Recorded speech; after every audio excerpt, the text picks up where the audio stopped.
Today, Sentry and I are going to be answering over 20 of your questions on Seeker, so let's get right into it. Do enemies receive lock-on warnings from the ability? Yes, they do receive warnings. They will get this little white symbol if they are being locked on. As soon as the Seeker teleports, it kind of flashes and turns red, and then an arrow will appear showing you where the Seeker is. Interestingly enough, Stealth and Backtrack remove the target, so even if the Seeker teleports to you before, it will stop showing where the Seeker is. And you just saw on that Surge clip, EMP does not stop it from teleporting back. So the question, does EMP stop Seeker from teleporting back? No, it does not. Can you teleport on a Lancer when he's on a roof or some strange high place? The answer is no. If you get to the right spot, then a Seeker will simply teleport above or below you. If you're in a spot like this, where I can't teleport to that Lancer without it somehow putting me somewhere I shouldn't be, it simply won't let me teleport. Full denial. Can Seeker teleport if you have your back to a wall?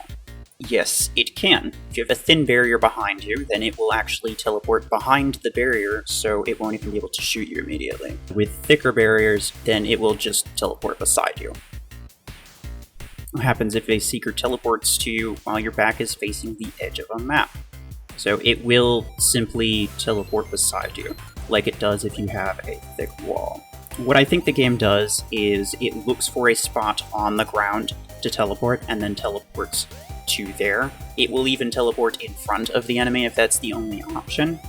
Of course, if you were to walk off the edge and use your ability, then when you teleport back to your original location, it will, of course, teleport you back off the edge. What happens if a Seeker teleports to someone with their back to something that they could teleport on top of or underneath? And the answer is, if your back is obstructed, then it will teleport them above or below as priority behind where the target is. But of course, if there's no other options, it will just teleport beside you. What if Seeker's original teleport location becomes occupied by a moving object? Now this one was kind of interesting because we actually managed to get Sentry stuck in a wall for a second, but ultimately it just pushed him out. This one was really weird. Sentry got pushed into the ceiling. On his screen, he got shoved through the floor and ended up on top. But on my screen, he was Spider-Manning on his head. Can you get out, or are you just dead? No, I'm just up here. Sentry? Wait, RuFFles, where am I on your screen? On my screen, you're on the bottom, bro. No, your head is stuck to the ceiling. Oh! I don't see anything. Oh my god. Okay, I'm gonna do it. You're gonna die. Hurry. Oh, it teleported me, but I still died. Of course, if you teleport onto it while it's red and it's moving, then it will just instantly kill you. Can Seeker teleport while Lancer is midair? The answer is yes, however, it cannot teleport to the air. It will just teleport to the ground underneath it. Does Seeker teleport to the beginning or end of the 1 second of its animation? Can you turn around when the Seeker is teleporting? And can you dash before it teleports to you? The answer is, as soon as it presses the ability, that is where it's going. It even shows the enemy where you're about to be. If you were to dash, then you can fully avoid it, and if you were to back up, then it will teleport in front of you. If you warp, then Guardian crashes you. Can you warp back? The answer is actually yes, interestingly enough. Not only can Guardian not deactivate your ability if you are next to them, but it also cannot deactivate it by crashing the ring, i.e. your original teleport location. Can you crash a Seeker in the 1 second teleporting delay? The answer to this one is actually yes.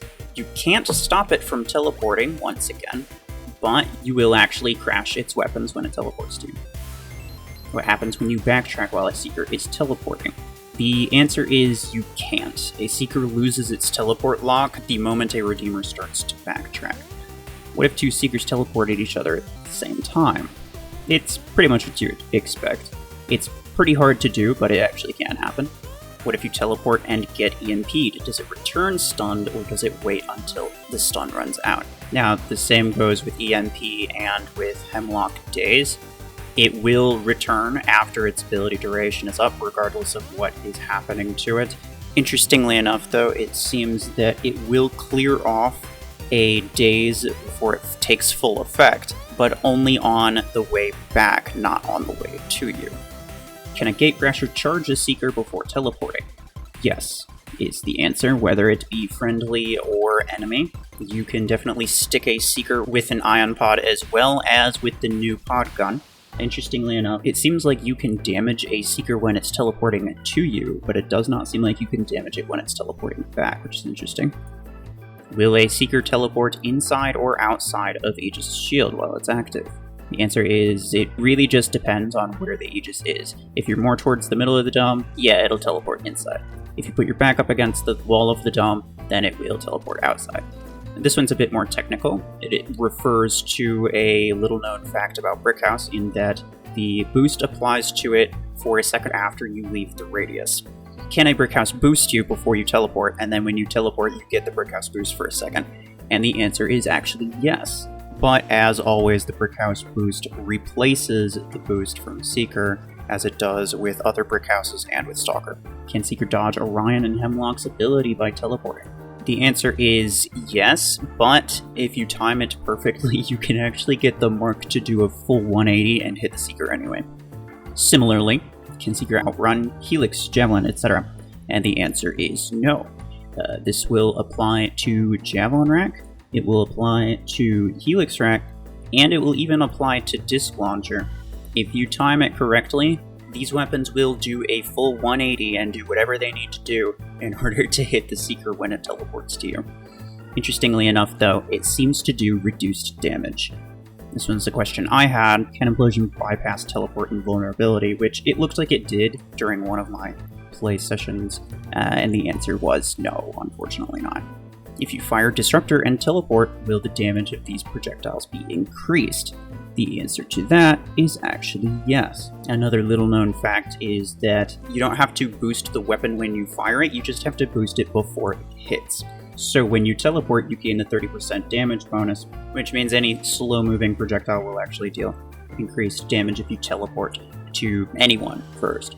If you use EMs for some reason, and you shoot when you teleport back, will it cancel the shot or will it just happen anywhere? This one's a little bit hard to explain, it just kind of does what it does, so I'm going to leave it with that. Can you teleport back early by pressing the ability button again? The answer to this one is no, and I'm very glad that you can, because it would be really OP. I don't have any footage to prove this, but so I'm just going to have to take my word for it. But that will be the last question. Appreciate y'all for watching, appreciate all the questions that you guys gave me.